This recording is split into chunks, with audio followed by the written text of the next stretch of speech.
Warga Kota Samarinda selalu percaya dengan kalimat begini, sekali minum air Mahakam maka dia akan datang lagi. Faktanya, Sungai Mahakam adalah berkah luar biasa bagi kalangan pebisnis. Setiap hari, dari sungai ini mengalir ratusan ponton pengangkut batu bara untuk dijual di dalam negeri hingga memenuhi kebutuhan industri internasional. Peluang bisnis yang besar itu menggelisahkan Ketua DPRD Kalimantan Timur, Hasanuddin Mas'ud. Sebab dari arus sungai yang membentang lebih 1.000 km hingga Kabupaten Mahulu, tidak ada yang digarap perusahaan lokal, khususnya Prusda atau badan usaha milik daerah Kaltim. Kontribusinya nol, nggak ada. Jadi ini Pak, selama ini kami kami langsung ke pusat, ke Surabaya. Nah, kalau gitu bubarkan aja kalian, merusak aset aja nanti. Nah, tapi enggak, ini bahasa saya. Jadi maksud saya ke depan kerjasama dengan perusahaan daerah, seperti yang sudah dilakukan dengan jembatan Mahkota 2 yang dilakukan oleh perusahaan daerah. Saya kira itu aja intinya. Terus yang terkait dengan ganti rugi kemarin itu? Kita nggak tahu. Ganti rugi masuk ke sana, masuk ke sini. Nah, ini harus masuk ke kas umum daerah. Jadi tahu nanti kalau. Berarti selama ini memang nggak ada kejelasan ya? Mekanisme nggak jelas. Makanya dengan ada ini kita ingin kejelasan. Kalau siapa sebagai operator, sebagai regulator, siapa yang mau bertanggung jawab bisa kejadian-kejadian ini. Jadi ada jelas dengan melibatkan pemerintah daerah kita tahu. Nah, ini nggak ada, nol juga buat kita. Jadi menurut saya hentikanlah kalau memang nggak ada buat kita, merusak aja. Latar belakang Hasanuddin Mas'ud sebagai pengusaha membuat penciuman bisnisnya lebih tajam saat berada di legislatif.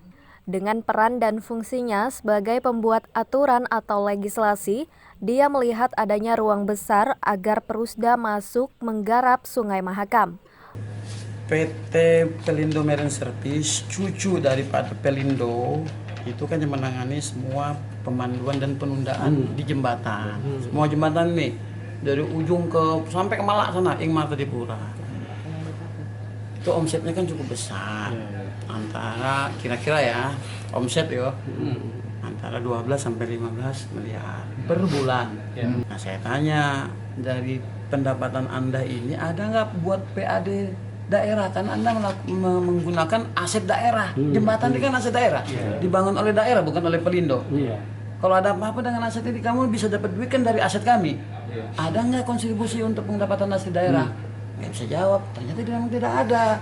Karena mereka penunjukan langsung dari vertikal. Wah, kalau begitu kami wajib lah untuk mempertanyakan itu. Karena kalau ada eksiden, penabrakan apa, siapa yang rugi? Masyarakat Kaltim. Contoh, saya kasih contoh. Di jembatan Kutai Kertanegara waktu runtuh itu, kita nggak tahu apa runtuhnya. Siapa yang menjaga? Mungkin saja pernah ketabrak kita nggak tahu. Nah itu, sehingga menurut saya perlulah pemerintah daerah dilibatkan dari segi apa? Ya boleh saja misalnya asis kapalnya, seperti yang terjadi sekarang di jembatan Mahkota 2, itu kan wali kota Samarinda. Nah, kalau ini kan kenapa tidak dilakukan oleh MBS sebagai Prusda provinsi, supaya kapal-kapal itu disediakan oleh MBS, tetap saja nanti pemanduan dan sebagainya dibawa koordinir Pelindo 4. Jadi sama-sama mempunyai nilai lah, PAD ada, terus pengamanan jembatan juga ada. Saya mengusulkan, kalau jembatan hari ini ditabrak, siapa yang bisa bertanggung jawab? Berani Pelindo tanggung jawab? Enggak berani. Nah, terus kamu ngambil upah dan sebagainya untuk apa? Kalau jembatan ini ketabrak sedikit aja tidak bisa perbaiki. Nah, makanya dilibatkan pemerintah daerah, dan saya mengusulkan di setiap tarif yang Anda tarik itu ditaruh juga di situ jaminan asuransi, sehingga bila ada eksiden tidak ada yang perlu ribut.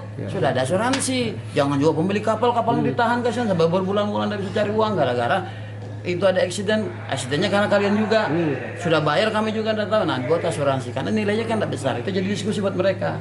Selain daripada asuransi, bilang kok taruh CCTV di bawah jembatan itu, masa kamu dapat 12 miliar per bulan, 1,2 triliun per tahun, beli CCTV lah. Jadi kalau terjadi subuh tengah malam, kita tahu kapal ini nabrak. Jangan dari wartawan terjadi penabrakan. Pekan tadi, pertemuan terjadi antara PT Pelabuhan Indonesia Regional 4 Samarinda dan mitranya PT Pelindo Marine Service dengan Prusda PT Melati Bakti Setya yang akrab disebut Prusda MBS. Pertemuan langsung fokus untuk menggarap bisnis bersama di Sungai Mahakam. Pekerjaan yang diincar dalam kolaborasi itu adalah jasa kapal tunda. di mana nantinya Perusda MPS ikut dalam kegiatan itu, terutama dalam layanan kapal-kapal dan ponton ketika melintasi kolong jembatan kembar Mahkota dan jembatan Mahakam Ulu.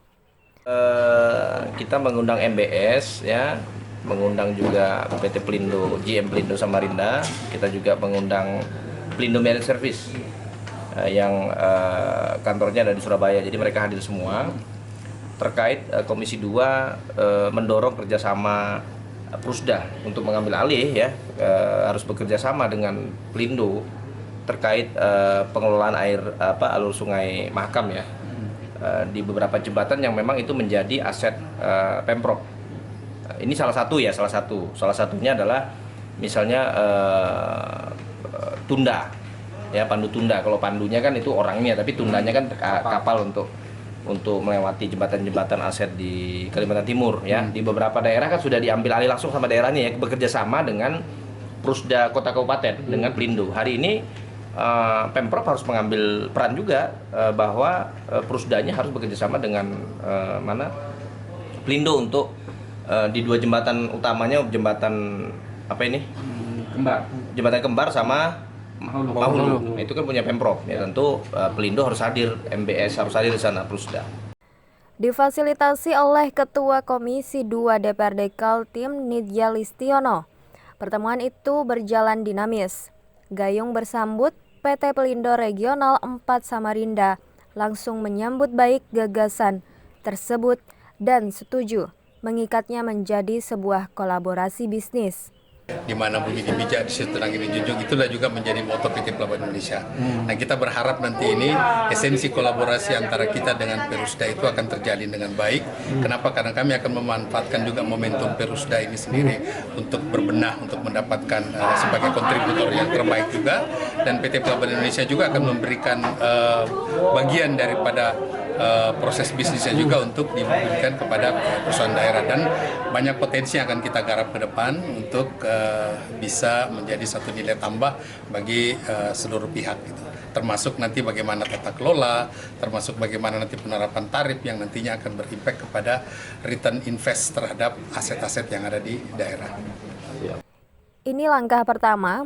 Menurut Ketua Komisi 2 Nidya Listiono, masih banyak potensi bisnis di Sungai Mahakam yang belum tergarap, dan ini merupakan kesempatan bagi Perusda dan pelaku-pelaku usaha daerah menggarapnya. Dari Kota Samarinda, Hardin, BKTV melaporkan.